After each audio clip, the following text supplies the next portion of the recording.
رزق کا بڑھ جانا انسان کے بس کی بات نہیں ہے، رزق کا بڑھ جانا انسان کے بس کی بات نہیں ہے۔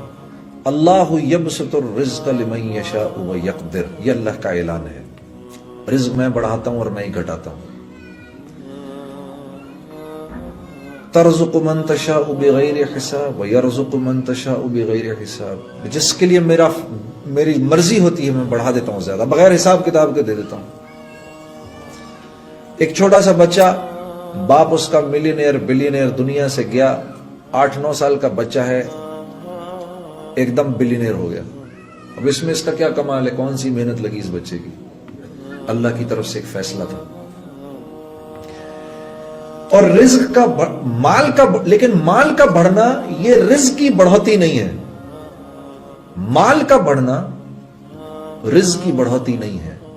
ہاں، رزق میں کیا کیا کچھ ہے؟ رزق میں مال بھی ہے، نیک بیوی بھی ہے، فرما بردار اولاد بھی ہے، معاشرے میں لوگوں کی عزت بھی ہے، سر ڈھانکنے کے لیے، سر چھپانے کے لیے چھت بھی ہے، کھانا بھی ہے، صحت بھی ہے، کروڑوں روپے پاس ہوں، کروڑوں ڈالر پاس ہوں، اور طبیعت اللہ ایسی خراب کر دے کہ آدمی کے جسم میں لقمہ ایک بھی نہ جائے، تو آپ یہ کہیں گے کہ اس کا رزق بڑھ گیا ہے کیونکہ پیسے تو بہت آ رہے ہیں۔ تو اللہ فرما رہے ہیں یہ ہم اپنی مرضی سے بڑھاتے ہیں، ہم اپنی مرضی سے گھٹاتے ہیں، ہم اس میں برکت دیتے ہیں اور ہم اس میں بے برکتی دیتے ہیں۔